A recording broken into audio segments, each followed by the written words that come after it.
Larry, welcome back. It's another Tuesday, so it's time for you and I to discuss everything going on in the crazy world. How you feeling today, Larry?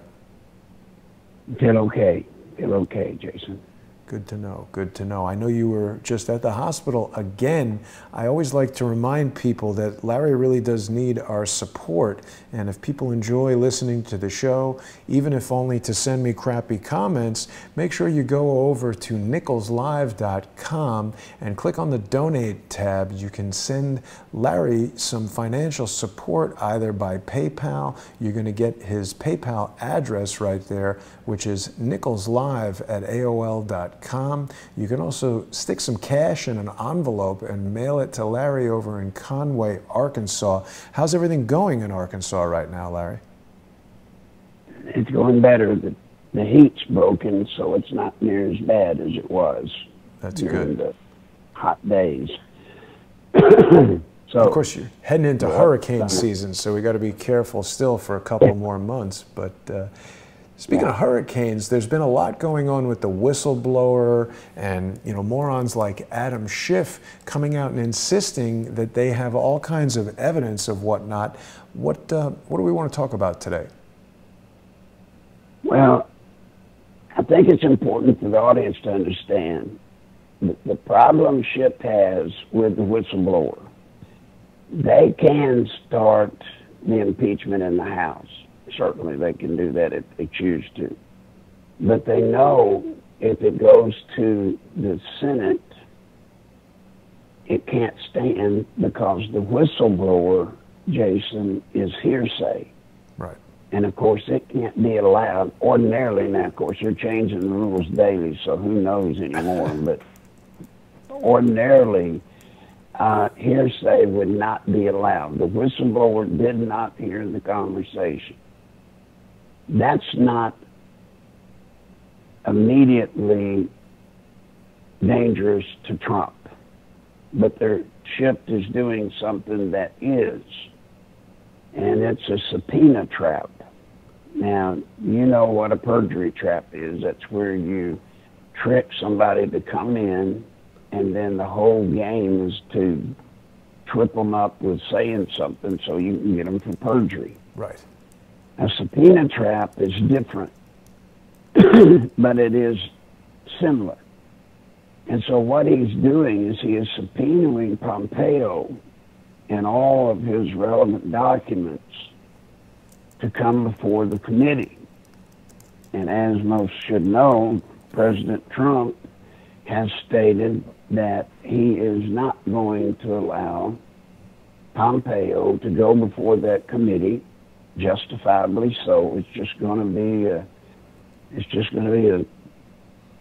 session of just cutting Pompeo and cutting the president, et cetera, so he's not wanting to allow it. But if President Trump stops Pompeo from answering the subpoena or responding to the subpoena, now Schiff has something that he can impeach. Right. Because that is against the law. When you're now, although I know Holder and others have failed to respond to subpoenas before, nothing happened. But nothing happened because they didn't want it to happen. But in this case, you can bet they will pursue Pompeo and the president to the full extent of the law this time.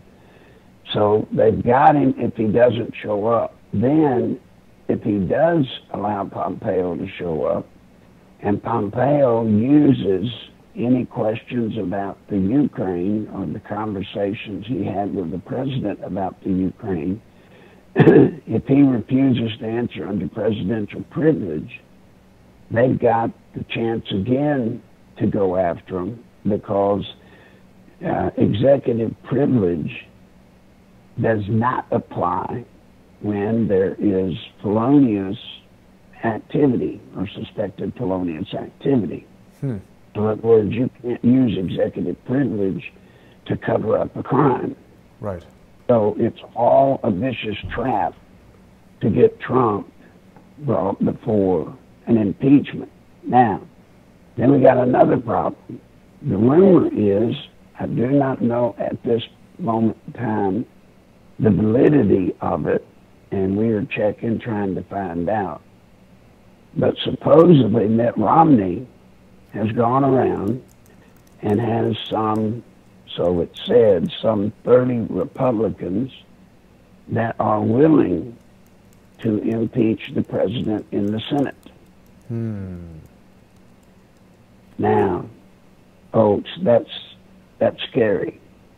And I know, Jason, some people are probably wondering, well, why on earth would Republicans flip and be willing to impeach the president? You've got to remember, Jason, that the Republicans, all of them, most of them, maybe not all of them, but certainly the majority of them, if they ever get the feeling that Trump is beat, that he's not going to get reelected, or that they've got him with this impeachment junk, they will desert him like rats on a sinking ship, and you know it. Right. They want to take care of themselves. And Larry, don't we have lots of reason to believe that Mitt Romney probably hates Donald Trump? There was this meeting that they had when Mitt Romney was being considered for Secretary of State. Romney looks incredibly uncomfortable as Trump is sort of smiling and eating a salad or something like that. Romney looks like a guy who just kind of caked his pants or something. And he can't be feeling too good about Trump. He didn't get the position, obviously. So there's lots of Republicans who, for various political reasons, would want Donald Trump to not succeed in his second term. Not to mention anyone who's complicit with any of this, you know, Joe Biden type corruption of leveraging their power in the government to earn money does not want Donald Trump to drain the swamp. Well, absolutely. And Jason, you know, I've sat here with you for a long time, months and months and months now, and I've always said the same thing. Any congressman or senator that's been there over one term, you can't trust them because they are involved in the system. They're part of the deep state. And now with Biden, for the first time, you're getting, people should be getting, they're not, but they should be getting a first-hand look at how all of these representatives and these senators, how they go to Washington with modest, you know, net worth, and in no time end up being millionaires, all of them. And you're seeing how it's done now. It's done through just a series of different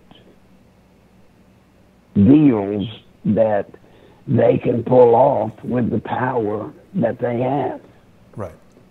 Giving jobs to family members and things like that. And we've heard a ton of that with the Clintons, of course. Basically, Charles Ortel has given us the most comprehensive evaluation of the Clinton Foundation. Hillary and Chelsea were on Stephen Colbert, I think just the last night, perhaps, talking about this new book that they've written called 100 Gutsy Women. I wonder if Juanita Broderick or Kathy Shelton are in that list of 100 gutsy women. I tend to doubt it. But Hillary was saying a lot of stuff to Stephen Colbert about the criminality, according to her, of what Donald Trump has done. I find it interesting, Larry, that Hillary is trying to equate the president storing a conversation that he has on a secure server. She's trying to conflate that with what she did as Secretary of State of storing the information on a server that's not controlled by the government, on a URL. It was a server, it was a whole entire website controlled by Hillary Clinton where the government has no access to it. Certainly classified presidential conversations should be stored on a secured server, but she's doing this media campaign where, you know, her and Chelsea are sitting there and Stephen Colbert and his audience obviously eat up the crap that they spew. What do you think about this? Well, absolutely. Look, apparently it is protocol that when the president has a conversation with a foreign leader, we now learn that it is transcribed, but the actual recording of all foreign leader conversations are transferred to this secure, coded server, I guess, for encrypted. posterity. Right. Encrypted, and I guess it's there for whatever reason. But it's not just this conversation, as Schiff and them would make you want to believe. They're trying to make it out that he sent it there so it couldn't be heard, so therefore the transcription's a lie. Well, that's not the case. And in no way is going an executive conversation with a foreign leader being transferred to an encrypted server of the government. There's no way you can compare that to Hillary sending hers to her private, unsecured server. I mean, you can't. I mean, they do, but any reasoned person should be able to see through it. What's scary is, just like you said, Colbert and his audience ate it up, and so I guess they believe her. Well, you know, when you think about Hillary, one thing that's never been asked or never been answered, and maybe your guy can give us the answer. When Hillary lost, folks, immediately upon her loss, the Clinton Foundation revenue dropped over 50%. Right. Causing her to have to do layoffs, et cetera, et cetera. Now, if that foundation was doing foundation good works for people all over the world, then her winning or losing the election should not have had that drastic of a shortfall in her income. It shouldn't have, right? I mean, if they were really doing with the money what they were supposed to be doing. Hold on one second. I've got to take just 2 seconds of this call. Sure, no problem. So what Larry's talking about is the widely reported dramatic drop in, I think Norway was one of the first. The controversial foundation received a huge decrease in contributions immediately after Hillary Clinton's loss. I definitely want to ask Larry about this sophisticated lawfare play that Hillary is currently. Yeah. So Larry, one of the things that I'm very curious to ask you about, because you know this speaks to the modus operandi, the pattern and practice, all these things that you're telling us about, which, by the way, incredible insight with the perjury traps, the subpoena traps, or whatever. These aren't just political plays. This is something that you'd need to be a lawyer with a really sophisticated depth of understanding of the law, the process, how it works, what happens if various decisions are made. This is a Clinton lawfare play against President Trump, and it's been ongoing, isn't it? Oh, you bet. Look, they have weaponized the judicial system, the legal system. They've weaponized the judicial system. They've weaponized law. They have weaponized Congress. They have weaponized the media. It is an absolute trifecta, so to speak, of criminality against the American people. Now, I want to say something here that could get me in a lot of trouble, but I need to tell it. Sure. Inside the CIA, for years and years, to my knowledge, going back to right after World War II, there has been a group within the agency, and it has been their charge all these years. They're the ones that have been involved in overthrowing governments all over the world. The one your audience is probably most familiar with, or the one that kind of made the biggest splash, would have been Chile. You know, we were directly involved with this group from the agency in overthrowing the sitting government. And it cost thousands of lives in Chile. So was this group active in Nicaragua, so was this group active in Vietnam, so was this group active. Cuba. Cuba. Now, let me say this. I was involved with this group, and I was around when we changed 5 governments out. 5. Wow. And now this group has the protection of the secrecy, the cloak of secrecy of the CIA. So nobody can know about them. That's been their trick all these years. Nobody can know about them. Mm-hmm. They have been secret. People within the agency don't even know who they are or what they're up to. They used to be under the strict oversight of the Intelligence Special Panel. It was a special panel made up of members of both intelligence committees, the House and the Senate. Mm-hmm. But they're rogue. They can do anything they want to do. The reason I'm telling you this is because these guys are professionals at overthrowing governments. And they have their sights on President Trump. This is not a bunch of rookies. This is, you know, we talk all the time, Jason, about this has never happened in this nation before. We're seeing things that have never occurred in this country. And that's true. But not to this group. They're professionals at this. These guys can fake documents. They can fake pictures. They can fake intelligence reports. They can pull the wool. Oh gosh, kind of like Iraq. They can pull the wool over the eyes of America if they choose to. That's what we're up against, Jason. Mm-hmm. This squad is made up of probably less than 20 people. 20 people. And the question that we have today is maybe it's time to expose this group. Maybe we should have never, Jason, had this type of organization. Yeah.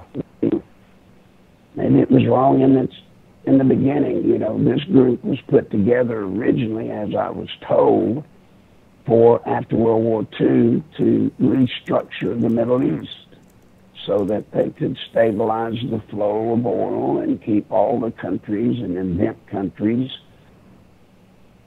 I mean, this is what we're up against, Jason. Larry, isn't this Operation 40 that you're talking about, the same guys that basically were involved in Iran-Contra, the Bay of Pigs? Is it not? When I was there, it was referred to as the Cellar Boys. The Cellar Boys. Cellar Boys, because we were, whenever you had meetings with the intelligence special group, it was done in the basement, essentially, of the Capitol. And so they were nicknamed, we were nicknamed the Cellar Boys. And everything went on in the cellar, and that's where you got your orders. And this is, you know, Frank Sturgis and E. Howard Hunt, were they part of it? No, not when I was around, no. Right. Well, that would have been the 60s, I guess. So Felix Rodriguez.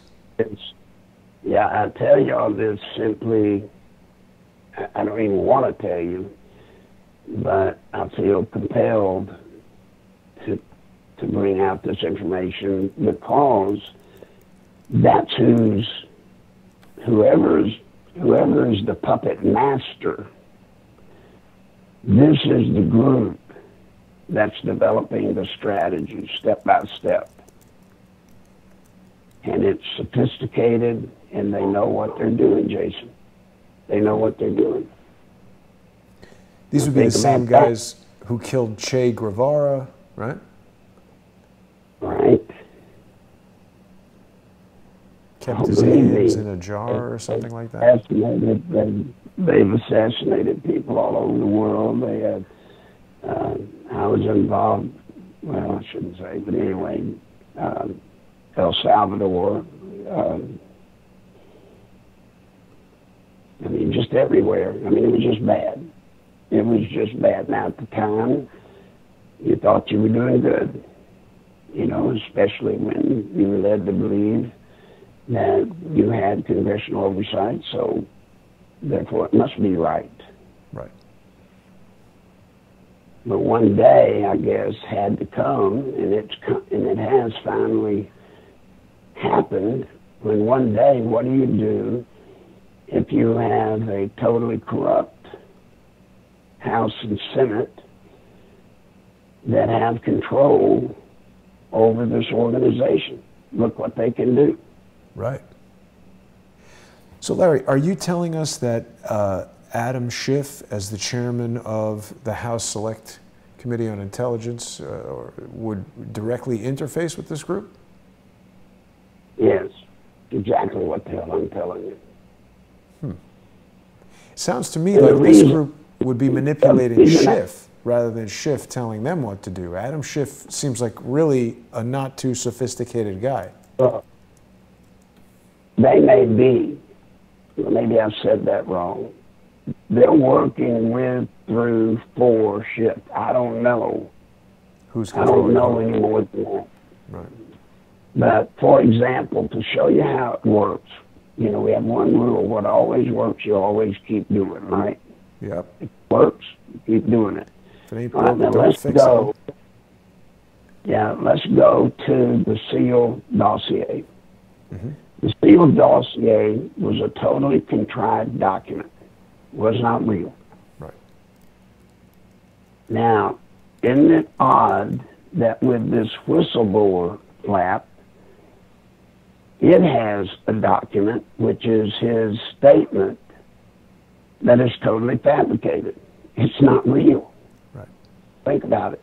It's exactly the same act, the same trick. Right. They're doing it again. Yeah. Now, that's when I know, although I'm not in the group and I'm not in the meetings with the group, but that's when I see their signature all over it. Right. And then when I hear that Brennan, you know, the whistleblower, indeed turns out to be a CIA agent that was put in that capacity, or whatever his capacity was, you know, in the White House. He was put there by none other than Brennan. You know, here we go again. It's the same MO. And usually when you see the same MO, you can fairly well bet these guys are involved, because that's how they work. And I assure you, they can trump up documents. I didn't mean to say trump up. It sounds like a play on words. They can create documents at any time to prove their point. Right. Yeah, and we're in a day and age where people, certainly people who dislike the president, would be quick to soak up whatever they're given. You know, one of the primary things that we've heard about this, Larry, it's also, they're just brazen in how they go back and change stuff. So when this came out, it was pointed out that in August, I think, the rules for how these complaints can be submitted were changed. It used to have to be that you needed firsthand knowledge of what was going on. And I've seen the document where the whistleblower procedure has been modified such that you can have secondhand knowledge. That's the hearsay, is when someone else says something, you don't necessarily have any evidence of it, but you just report it. The other thing that we've heard is that Kevin Schiff says this person's not even a whistleblower, they're a leaker. They are being protected by the whistleblower statute just so that they can do exactly what they're doing, say, oh, Trump is trying to, you know, out the whistleblower, and it's going to be dangerous to the whistleblower's life, and Trump is a tyrant, and Trump is trying to kill this guy. What do we think about all that? Well, it's just the pattern. Now, remember transference, right? Transference is when they accuse you of doing what they do. Right. Right? And they do it every time. It's always transference. So what they're saying is, in my world, when they're saying, look, Trump will kill this guy, or he'll do all these bad things that's got what they're saying. Well, of course he would, because that's what we would do. This organization has no compunction at all against offing somebody that would pose them a problem. They got no problem with that. Yeah. Larry, I want to just show everybody real quickly. One other thing. Well, one other thing before you do that. And it's also a signature of theirs, which is the travesty to our form of government. If you'll notice, by claiming that the transcript that Trump produced is fake, that it doesn't match the real recording that's being held in a secure server that they can't get to. See, it's back to that same trick like with Kavanaugh. How do you prove you didn't do something when you didn't do it? Right. And that's why they use those accusations, because they can have a whole life in the news and on the internet that the person can never really properly address.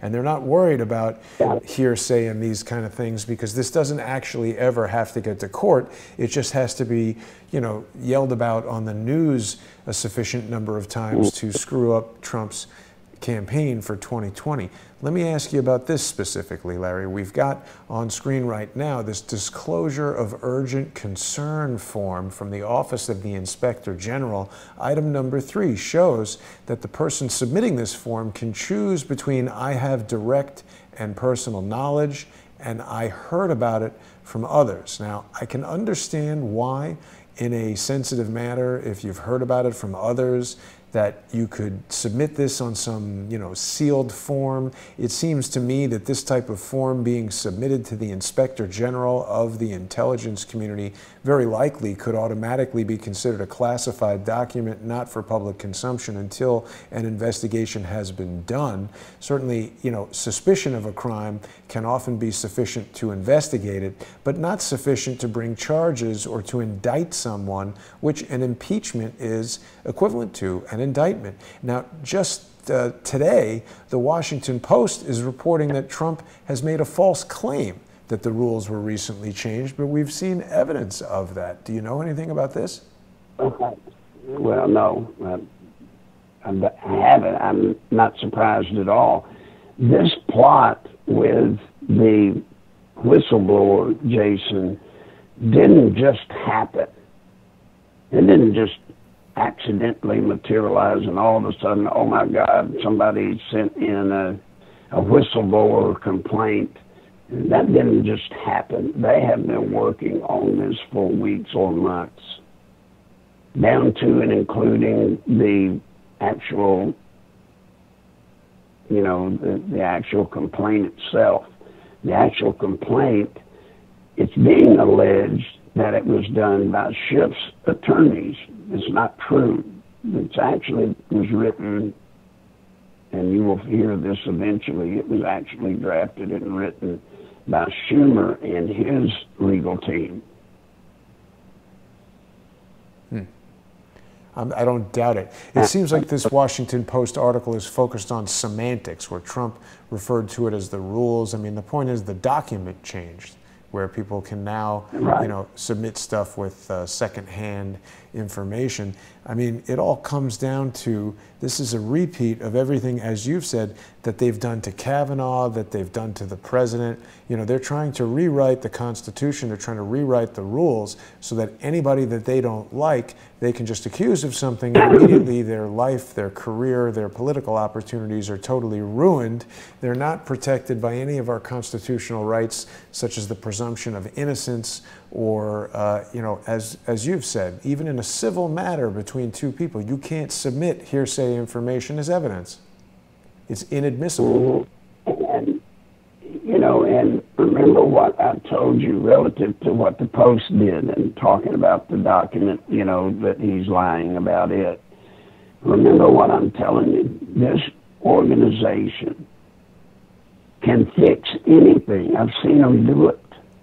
So let's say you did see the document when it was changed, right? You say you've actually seen it, right? Yep. Before it was changed, correct? Yep. Don't be surprised if that doesn't Disappear. get changed. Yeah. Disappear, and all of a sudden it's been this way forever. Yeah. Larry, what can you say about the connections between, I mean, the Cellar Boys, Operation 40, whatever we want to call it, and the Washington Post? Woodward and Bernstein were famously Washington Post reporters during Watergate, and there's a lot of evidence now to suggest that Bob Woodward has direct ties into the intelligence community. He was a naval intelligence officer. I think he was on a nuclear submarine. What do you think about that? This group this group can get certain media, which would be the Washington Post, New York Times primarily. ABC was a great channeler of their information. They can get anything out that they want, and they are masters at setting the web, what's called the web. Now it's referred to as circle journalism. The masters at, sending a leak to the Washington Post and then, saying to the Washington Post, this is coming out, and we're just giving you a head start on it, giving you an up on it. And because of who they are and the credibility of it coming from high-level CIA, right? Mm-hmm. The Post has no reason to doubt it.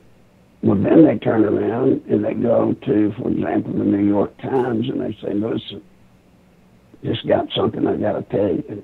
The Post, Washington Post, found this out, and they're fixing to break it, and we just don't want you caught with your pants down. Right. And so now you tell the story again. Well, then you go to another organization, ABC News, and you say, listen, the New York Times is fixing to break this story. We just don't want you caught empty-handed. We don't want you mad at us because you didn't know. Mm-hmm. Well, then you turn around, and those stories all leak out. Now you've got three major, quote-unquote, credible news organizations covering this story. Then they come back around with the legal team, and they use it as evidence. It's got to be real because all three, the claim is all three have different sources, right? Yeah. And they found it out, so therefore it must be evidence. Yeah. That's the way it's done. Well, we saw exactly that happen with Michael Isikoff and the original Steele dossier, just as you said. Kevin Schiff did a report on the intelligence assessment with Kevin Schiff that people can see on Thursday nights at 7 p.m. Eastern on patreon.com/crowdsourcethetruth. Did a detailed report on Bob Woodward's intelligence background, his time in the Navy, all these guys. Larry, talk to us a little bit about the transition from being in the military to becoming an intelligence asset or intelligence operative. How does that typically happen? Well, it happens because of relationships. One of the reasons people like Woodward and them get to levels and positions of, higher positions, let's call it, within media organizations, is because of the relationships they had in the military, in intelligence. And media look for people like that, Jason. They want people. Kind of just like, why do senators and congressmen, when they leave office, turn into lobbyists, right? It's because of the connections and the people they've got relationships with. Well, it's the same in two organizations, the intelligence community and the military-industrial complex. Both of those organizations feed off of putting people into media positions or into positions like the lobby positions that, that have the contacts and have the relationships. Because obviously it's going to give them a leg up in getting information from these organizations and staying on top of the stories and being able to properly analyze them and that kind of thing. And it gives you somebody at a news organization that when it's time to hammer somebody that gets out of line, you've got a ready-made vehicle to do it with. Right. You know, if you're with the intelligence community and, you know, some senator is blocking something that your organization needs very badly or perceives it needs very badly, and that senator's giving you trouble, then you go into action. And what you do is you go to your person that's with the news organization and you smear them. I mean, isn't it odd? Hadn't anybody figured out that it's odd when a senator, I'm just using a senator as an example, when a senator stands up and blocks something that the military industrial complex or the CIA wants really bad? Isn't it really odd that those people always seem to have problems that hit the media and destroy them? Right. Right. Yeah. Why not people that aren't, you know, fighting them? Why aren't there stories out there about this senator that never causes anybody trouble, but he's just as sleazy? Why is there not a story about his sleaziness, and it's always the one that's interfering with something? Mm-hmm. You know, that would be self-proving. Yeah. Well, you know, and I think, Larry, a lot of people who watch our show are familiar with the Church Committee hearings and the findings related to Operation Mockingbird. Wikipedia tells us that concerns about the CIA's influence over public perception reached a height when Seymour Hersh published an expose of the CIA's domestic surveillance in 1975. Seems very much in line with what we're hearing about today. What are your feelings about what Seymour Hersh exposed back in 1975? Well, I don't know exactly what he blew the whistle on, but I can tell you that from what you just said, it seems to be right on point. He wrote a lot about the Malay massacre in Vietnam. I think he initially exposed that. What people don't understand in what you described about Seymour Hersh and what he did, the CIA is not supposed to be going around the country spying on American citizens. Right. You do know that. That's outside of their charter. As a matter of fact, they are prohibited, expressly prohibited from doing that. Right. But years ago, there was a wall created. And so what the CIA is working on, it's supposed to turn over, if it's domestic, it's supposed to turn it over to the FBI.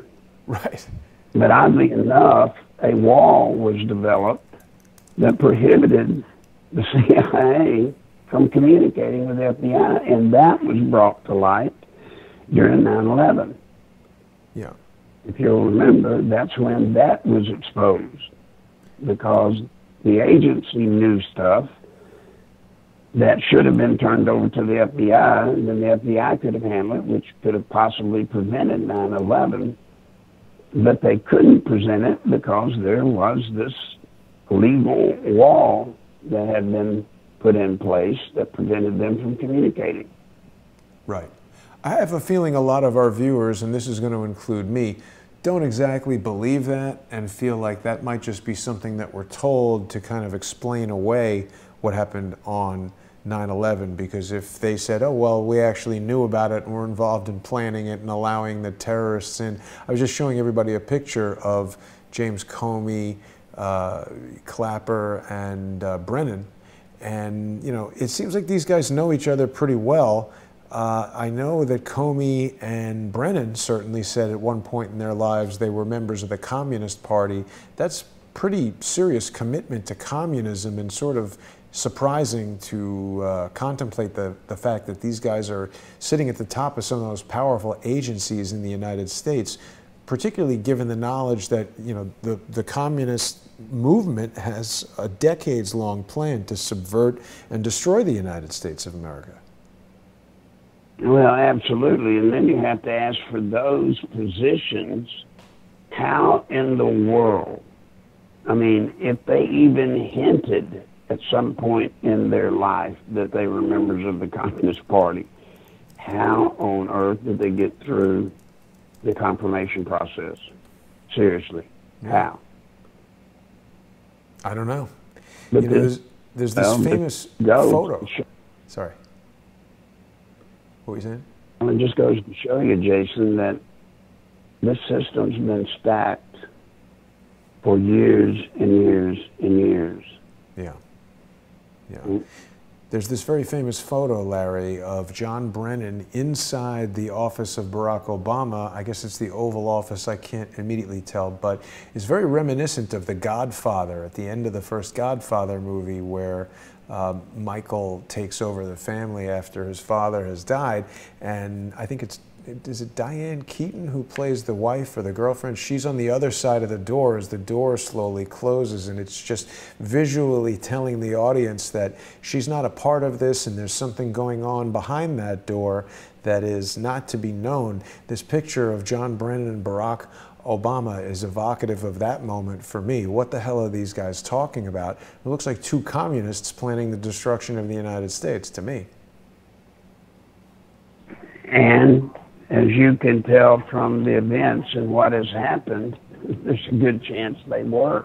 Yeah, right. And so Trump comes in there. A lot of people say that Donald Trump is, you know, ineloquent in what he says, and there may be aspects of him that they don't like, but it seems quite clear that irrespective of any of that, Donald Trump has identified all these things and is working to eliminate them. I do not think we would have seen Jeffrey Epstein go to jail if Hillary Clinton were president. I do not think we would see Ed Buck in jail if Hillary Clinton were president. We've heard throughout the course of the Donald Trump presidency that there have been huge numbers of arrests in the area of child sex trafficking and things like that. So I've recently begun to think that Donald Trump is in fact draining the swamp. It's just a much more complicated and slow process than we anticipated that it would be. This guy, Ed Buck, drugging and subsequently causing the death of two male prostitutes in his home. Fox News this morning is asking why there was such a long delay before Ed Buck was arrested, given these deaths. It's an excellent question, and hopefully it's an indicator that Donald Trump's Justice Department is moving forward despite the numerous jackals that remain in the government.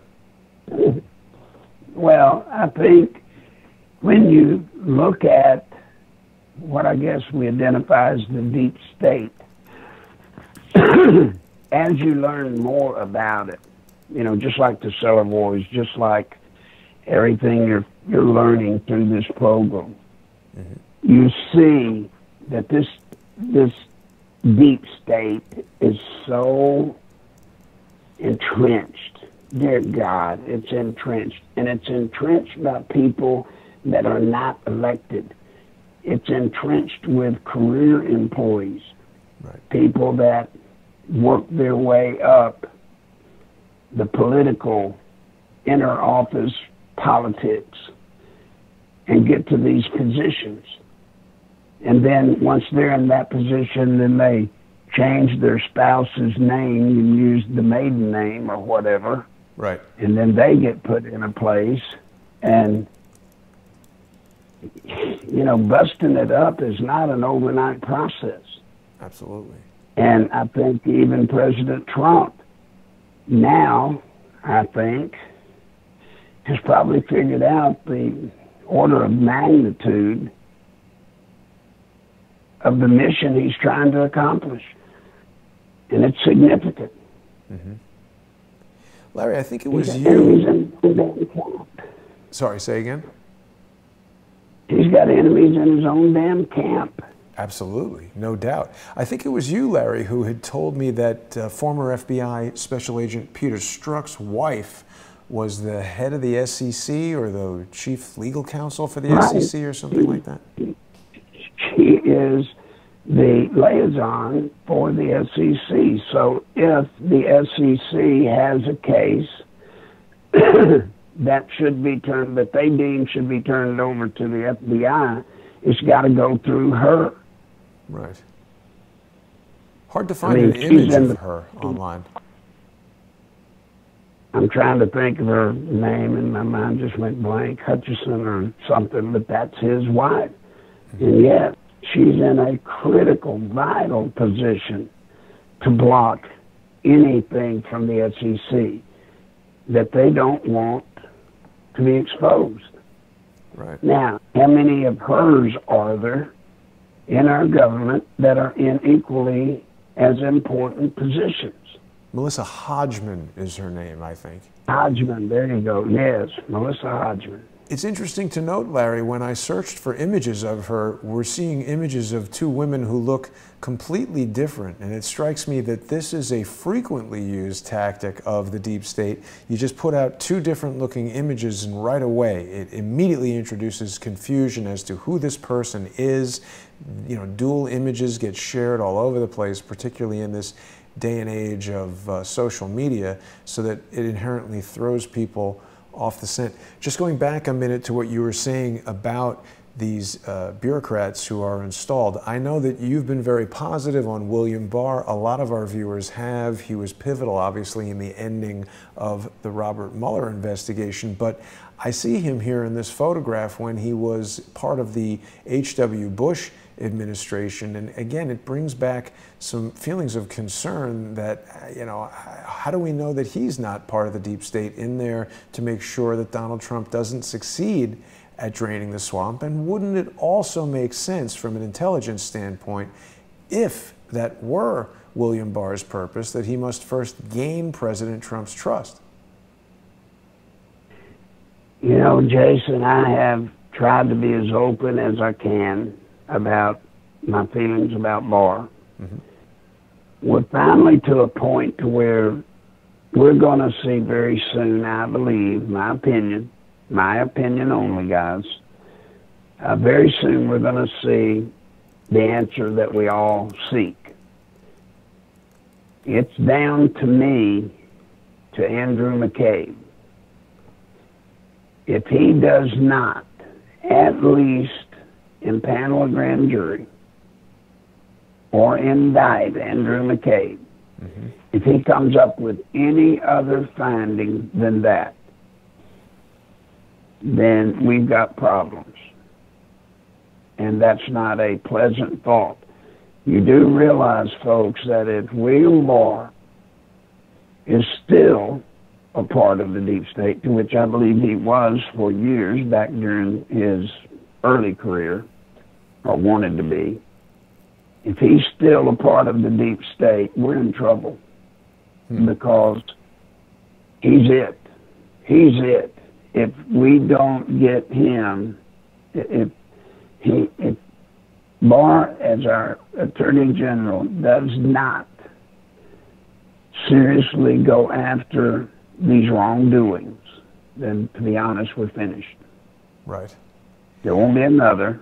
You know, he will, if he's deep state, before he would leave, before Trump could fire him or whatever could happen, mm-hmm. before he leaves, he could put a cog in the wheel to these investigations forever, just as Comey did about Hillary and her top people. You know, Comey gave them a get-out-of-jail-free pass, mm-hmm. and they can't be prosecuted on many of her crimes. Mm-hmm. But all we can do at this point is just hope, Jason, just hope that I am right about Barr and that he is the real deal this time. And one of the reasons I can say that, remember, whatever William Barr has ever done in his life, it doesn't matter the cases he handled under Bush. It doesn't matter how big they were. It doesn't matter how important they were. None of that matters. His entire name will be judged for now and forever based off what he does or does not do in this matter today. Absolutely. And I'm hoping, that the man at least honors his family and his grandchildren and doesn't want his name to be trashed for eternity. Yeah. I just hope. Yeah. I can hear your voice getting a little strained, Larry. I don't want to overexert you, so we'll finish up real quickly here. I just wanted to point out one other thing that is interesting. The Washington Post is reporting just a little while ago that Democrats' worst fears about William Barr proving correct, shows a photograph that indicates Donald Trump closely conferring with William Barr. They're absolutely trying to align Barr with Trump, no doubt about that. This is being reported in the Washington Post by Aaron Blake. I'm not directly familiar with him, but it's interesting that, you know, along the lines of what you were saying with the circular reporting, Blake refers to the Washington Post's Devlin Barrett, Shane Harris, and Matt Zapotowski, saying that they reported that Barr has been traveling overseas to seek help from top allies for Durham's probe.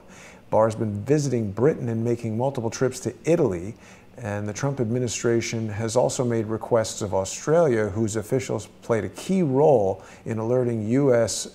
Officials of Russian interference. So, first of all, Shane Harris is an absolute liar who has published a lot of false information relating to the death of Peter W. Smith. I don't know who this guy Matt Zapotowski is, but zapato is obviously the word for shoe in Spanish, and there's a lot of shoe imagery associated with some of these false flag events. Also worth mentioning that George Bush's offshore oil company that existed off the shore of Cuba was called Zapata Oil. So what's up with this reference to shoes, Zapato, Shane Harris being a deep state reporter, if we can call him that? What do you think about this reporting in the Washington Post, Larry? Well, I can tell you that, well, maybe I can't tell you, or maybe I shouldn't tell you, but Barr is, let me say it this way, Barr is investigating with purpose Biden and his son and their activities in the Ukraine with that corporation. He is investigating that. Now, whether or not Barr himself is traveling to Europe, you know, I don't know about that, but I do know he is with purpose investigating that case. As he should. And he should, by the way. Yeah. He is the Attorney General.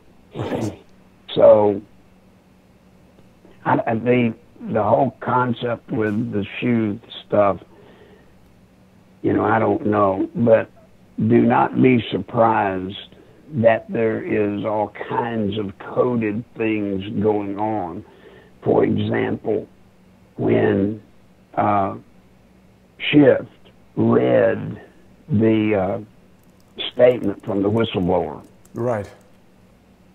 All right. He said a couple of things in his closing remark that in coded speak, if you know what you're listening for, is significant.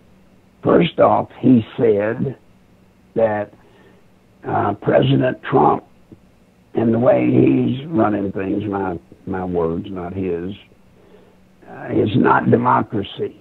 What you're seeing here, meaning in this committee, what you're seeing with this committee, this is democracy. Do you remember that?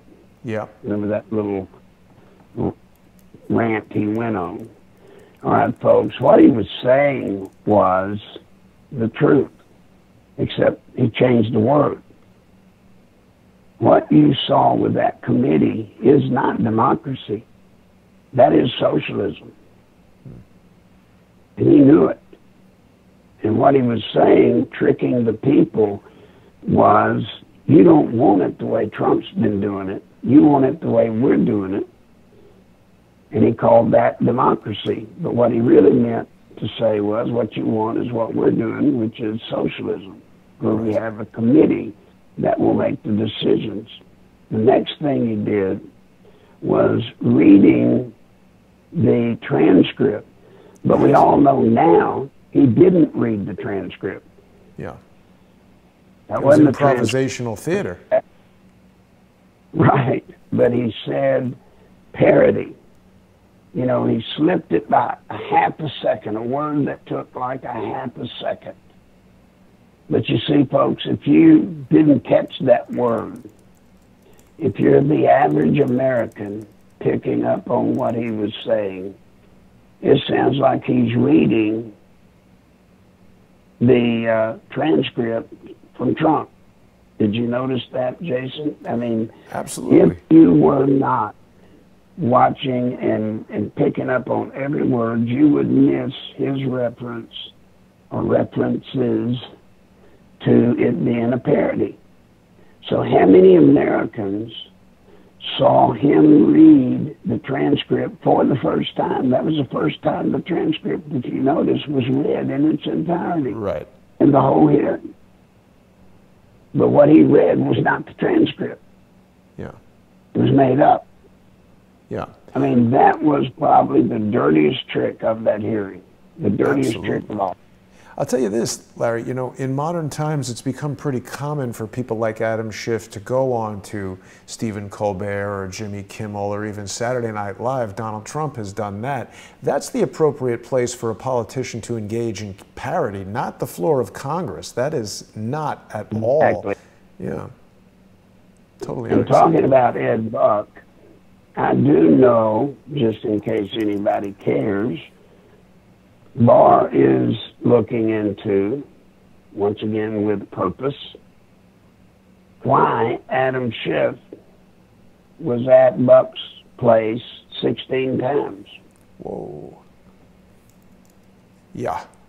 That is absolutely something that needs to be looked into. I mean, frankly, I don't know anybody who has been linked to 2 deaths and methamphetamine use and all that stuff.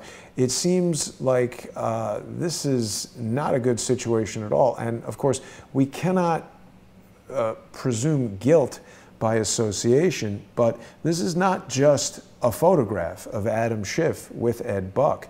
How come Adam Schiff didn't demand an investigation into this guy after 2 people in his district died in this guy's house? Here he is. He's friends with him. He's received money from him. Buck has donated to all kinds of Democratic candidates. You've told us that he was a bundler. We see him in these pictures in jail. He looks very much like a meth head to me. How does Adam Schiff get away with this, pretending to not know about this?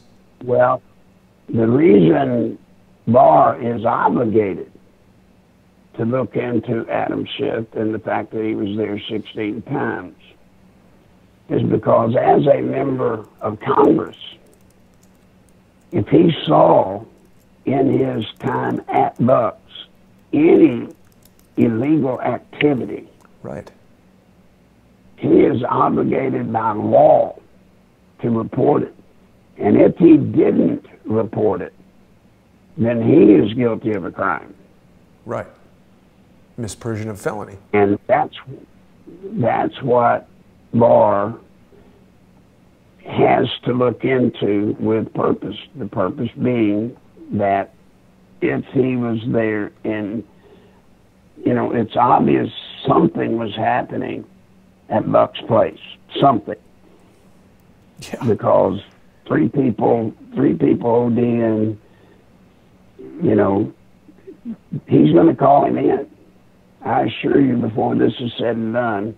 And the only reason he has not called him in, as I understand it as yet, is due to the political theater that would come from it. And it could be used to hurt President Trump. But he will. Yeah. I mean, look, Schiff, that's the thing I guess everybody's got to understand, Jason, about this whole matter.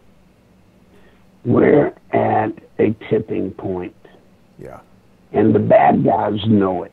Mm-hmm. They know that if Trump gets by with what he's trying to do, which is straighten up our government, clean it up, drain the swamp, as he calls it, right, that their reign is over. Right. Their whole system is down the tubes. Yeah. And these guys face prison sentences. They face, you know, billions of dollars in losses financially, cumulatively. And so they're in it for their lives. They're fighting for their lives, Jason. I agree completely. I mean, this is why this Hunter Biden thing is so explosive, because it's essentially a roadmap for how this type of corruption works. And I always feel like with these incidents, Larry, it's kind of like cockroaches, right? If you see one of them, there's 100 of them behind the walls. So the fact that Ed Buck has been arrested, the fact that Hunter Biden's crooked dealings in Ukraine and China are being discussed, this is like the surface of the tip of the top of an ice cube resting on the pointiest tip of the tallest iceberg ever. And the second it starts to come out, as you've just suggested, all of these guys and gals are sunk. Larry, we're just about out of time for today. I want to take one more opportunity to remind people that they really need to go over to nicholslive.com. Larry is obviously not in excellent health and he's in constant need of medical attention. This is really one of the only ways that Larry gets money, and if you value his insights, even if you consider them opinions, even if you question him, if you're listening, you really should get his PayPal address and go over to PayPal. It's nicholslive@aol.com. Send Larry some money, keep him going, keep the shows coming. You can also stick some cash in an envelope and mail it to Conway, Arkansas. Also like to encourage people to support Crowdsource the Truth by going to patreon.com/crowdsourcethetruth or subscribestar.com/crowdsourcethetruth. Today is the first of the month, and there's always a very confusing but precipitous drop-off of sponsorship on Patreon, not just for Crowdsource the Truth, but for most Patreon users. So if you're not yet a sponsor, please go over there and sign up. Larry, it's been great speaking to you today. I want you to take a chance to rest your voice. Yeah. Yeah, and I want to say to everybody, guys, there are not that many, in truth, there are not that many programs that you're going to listen to that have original programming. So much of the internet, so many of these different pod thingies, they're just aggregators. They're just taking what everybody else is talking about and saying it in their own words. Mm-hmm. That's why I come here, Jason. You know, here we're allowed and talk about things that are not just regurgitating what everybody else is. Right. There's stuff, folks, that y'all need to know. There's stuff that I know that I've never put a lot of value in, but you've got to determine that. Y'all got to determine if the things that I know, and the things I know, I don't tell you because I've read them in a book. I lived it. Yeah. I lived it. Yeah. And That's I don't know how many of you, if you doubt my being bona fide, just know this. If Clinton wrote about me in his memoirs, all right? What better credibility can I offer than Clinton himself? Now, he wrote bad about me. I mean, it wasn't like he wrote the whole book about me, but he mentioned me and he wrote bad about me. Think of all the other people that y'all listen to. They're not in it. Why? Because they weren't a threat. I was. Why? Because I was a part of all of this. And I want y'all to know what I know. It will help you in the end save the country. And thank you, Jason, for giving me a format where I can come on and talk about these things. And folks, I do want you to support Crowdsource the Truth because he's got the one system, you know, listener sponsored, that can't be bought. But at the same time, everybody today, Jason, is asking for money. All these different programs, all these different things are trying to hustle them up. I'm sorry, guys. It takes money to function. It takes money to live. Yep. It takes money to run this program. So please help. Do yourself a favor. Keep this program up. And you will learn things here that you'll get nowhere else, I swear to God. And I'm not just talking about me, I'm talking about the other original programming that he brings forth.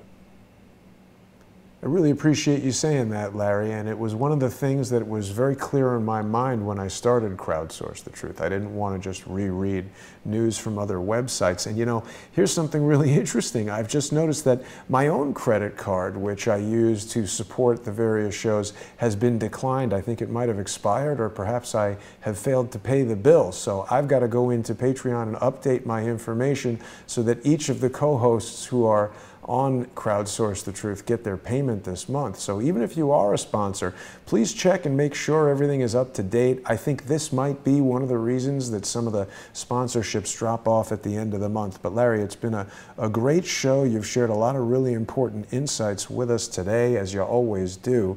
Great to hear from you as always, and I want to thank everybody for watching. We'll be back with Larry next week. Until then, Larry, take care of yourself, and I'll see everybody later tonight with Michael Moore on patreon.com/crowdsourcethetruth and patreon.com/truepundit. Don't miss this week's episode of More Pain tonight. Sorry, that's at 8 o'clock Eastern. I'll see everybody there. Thanks, Larry. Thank you.